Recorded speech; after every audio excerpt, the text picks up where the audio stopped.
Penyelidikan Kesehatan tahun 3. Tajuk bertindak segera. Standard kandungan 6,1 penyakit bawaan nyamuk iaitu demam denggi dan demam malaria. Standard pembelajaran 6,1.2 mengaplikasikan pengetahuan mengenai cara mencegah pembiakan nyamuk. 6.1.3 mereka cipta bahan maklumat mencegah demam denggi dan demam malaria. Objektif. Mari kita tengok apa objektif kita hari ini. Pada akhir pengajaran dan pembelajaran, murid dapat 1. Mengaplikasikan pengetahuan mengenai cara mencegah pembiakan nyamuk. Yang kedua, mereka cipta 2 bahan maklumat mencegah demam denggi dan demam malaria. Murid, sila buka buku teks Anda pada muka surat 84, yaitu bertindak segera. Lihat dan ikut cara-cara untuk mencegah pembiakan nyamuk. Cara mencegah pembiakan nyamuk. Mari kita lihat, ada 5 cara mencegah pembiakan nyamuk ini. Kita lihat cara-cara mencegah pembiakan nyamuk. Oke, yang pertama yaitu pengabutan atau dikenali sebagai fogging. Oke, kalau selalunya berlaku kes demam denggi dan malaria di kawasan perumahan ataupun kampung Anda, pihak kesehatan akan dipanggil untuk membuat fogging ini. Apa itu fogging? Apa bahan-bahan yang terkandung dalam fogging ini?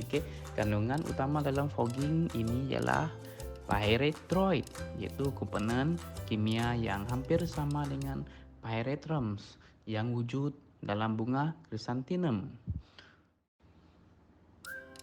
Bahan kimia ini banyak digunakan dalam kandungan racun serangga yang kita gunakan di rumah dan ia adalah tidak berbahaya kepada manusia dalam dos yang rendah. Mengapa guna bahan kimia ini? Karena racun ini boleh terserap ke dalam badan exoskeleton serangga yang halus dan akan menyebabkan serangga lumpuh dan akhirnya akan mati. Mari kita tengok cara yang kedua, yaitu tanam bekas yang menakung air. Apa itu bekas yang boleh menakung air ya? Seperti botol air, botol kicap, botol sos. Sekiranya dibuang sesuka hati, semua benda ini boleh menakung air ya. Sebab itulah kita harus menanam, ataupun yang paling bagus adalah kita membawa ke tong sampah kitar semula supaya bahan ini boleh dikitar semula. Yang ketiga yaitu tutup bekas yang mengandungi air. Sekiranya kamu ada bekas di rumah yang boleh menakung air, tempat kamu menakung air untuk mandi, haruslah ditutup ataupun dibuang airnya sekiranya tidak digunakan. Selalunya kalau air itu dibiarkan selama 3 hari ataupun 4 hari, nyamuk akan mengambil kesempatan untuk bertelur. Sebab itu kita harus menutup ataupun membuang sahaja air tersebut. Yang keempat yaitu tutup tong sampah. Kenapa awak harus menutup tong sampah? Karena tong sampah itu pun boleh menakung air.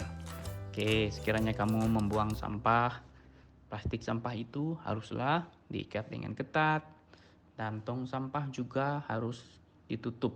Pastikan tutup selepas membuang, tutup elok-elok. Sebab itu pun adalah salah satu tempat pembiakan nyamuk sekiranya tidak ditutup dengan rapat. Yang kelima yaitu yang terakhir, yaitu bersihkan bekas takungan air. Apa itu bekas takungan air? Apa ya? Contoh seperti pasu bunga, itu ada tempat takungan pasu bunga. Kalau ibu kamu ataupun kakak ataupun nenek yang suka menanam bunga di dalam pasu, pastikan air di bawahnya itu sentiasa dibuang ataupun ditukar, sebab disitulah tempatnya nyamuk suka membiak. Oke, seterusnya mari kita tengok ramalkan kesan jika kamu atau ahli keluarga dijangkiti demam denggi atau demam malaria. Mari kita tengok satu persatu apakah kesan demam denggi atau malaria ini kepada badan kita. Tengok yang pertama, yaitu paru-paru berair. Menyebabkan paru-paru berair, seterusnya lemah jantung, stroke, berdarah, dan dia juga berbahaya kepada ibu yang sedang mengandung ataupun hamil, boleh menyebabkan keguguran bayi, seterusnya menyebabkan kerosakan hati. Selain itu juga yang boleh menyebabkan kerosakan pada buah pinggang. Selain itu boleh juga menyebabkan pendarahan pada perut ataupun usus. Dan juga yang paling dahsyat sekali yaitu membawa maut, yaitu kematian. Oke, seterusnya kita tengok. Saya mau murid-murid cipta poster atau risalah yang berkaitan dengan pencegahan demam denggi dan demam malaria ini, kemudian sebarkan kepada rekan-rekan kamu supaya rekan kamu pun tahu tentang cara-cara mencegah pembiakan nyamuk ini dan juga kesannya terhadap badan. Simpulannya, mencegah lebih baik daripada mengobati. Sebab itu kita haruslah mencegah sebelum kita terkena.